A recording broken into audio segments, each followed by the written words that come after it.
আসসালামু আলাইকুম my dear viewers, আশা করি সকলে ভালো এবং সুস্থ আছেন। আমি আল্লাহর রহমতে সহমতে ভালো এবং সুস্থ আছি। আজকে আমি আলোচনা করতে চলেছি অত্যন্ত গুরুত্বপূর্ণ একটা বিষয় নিয়ে। বিষয়টা হচ্ছে কিভাবে আমরা আমাদের নিজেদের মস্তিষ্ককে নিয়ন্ত্রণ করতে পারি। এই বিষয়টা কিন্তু অত্যন্ত গুরুত্বপূর্ণ, তাই অবশ্যই ভিডিওটি সম্পূর্ণ দেখবেন। এবং আপনাদের প্রতি আমার একটা রিকোয়েস্ট, যদি আপনারা আমার চ্যানেল নতুন হয়ে থাকেন তাহলে অবশ্যই চ্যানেলটি সাবস্ক্রাইব করে পাশে থাকবেন। তো চলুন শুরু করা যাক। তো আমার প্রথম টিপটি হচ্ছে monitor your thoughts and feelings. আপনি আপনার চিন্তাভাবনা এবং অনুভূতিগুলো পর্যবেক্ষণ করুন। আপনি যখনই আপনার চিন্তাভাবনা এবং অনুভূতিগুলো যথার্থভাবে পর্যবেক্ষণ করতে সক্ষম হবেন, তখনই আপনি আপনার মস্তিষ্ককে নিয়ন্ত্রণ করার দায়িত্বটি আপনি গ্রহণ করতে সক্ষম হবেন। তাই সর্বদা আপনি আপনার থটস এবং ফিলিংসগুলো মনিটর করার চেষ্টা করুন। এবং আমার 2 নম্বর টিপ হচ্ছে ইন্টারাপ্ট ইউর নেগেটিভ থিঙ্কিং। আপনি আপনার নেতিবাচক চিন্তাভাবনা বাধা দিন। আপনি আপনার নেতিবাচক চিন্তাভাবনা থামান। যখনই আপনি আপনার নেতিবাচক এবং নেগেটিভ থিঙ্কিং বন্ধ করতে সক্ষম হবেন, তখনই আপনি আপনার মস্তিষ্ককে নিয়ন্ত্রণ নেওয়ার হ্যান্ডেলটি আপনার হাতে চলে আসবেন।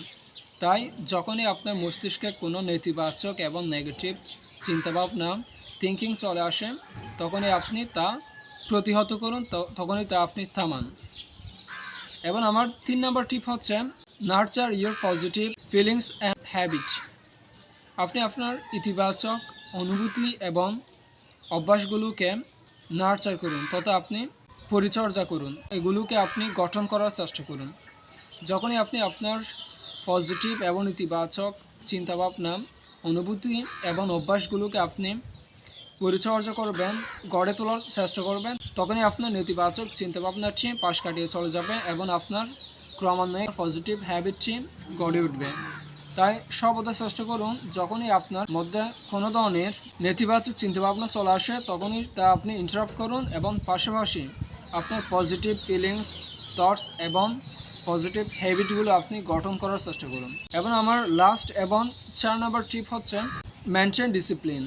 আপনি শৃঙ্খলা এবং ডিসিপ্লিন মেনে চলার চেষ্টা করুন। আপনার প্রত্যেক জীবনে, আপনার দৈনন্দিন জীবনে আপনি যে কাজগুলোই করেন না কেন, প্রত্যেকটা কাজে একটা শৃঙ্খলা বজায় রাখার চেষ্টা করুন। অর্থাৎ always try to maintain your discipline.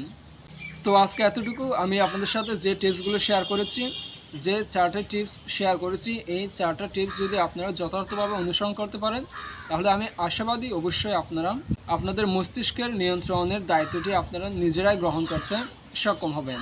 তো প্রিয় ভিউয়ার্স, আজকে এতটুকু। সকলের সুস্বাস্থ্য এবং দীর্ঘায়ু কামনা করে এখানে শেষ করছি। ধন্যবাদ সকলকে। আল্লাহ হাফেজ।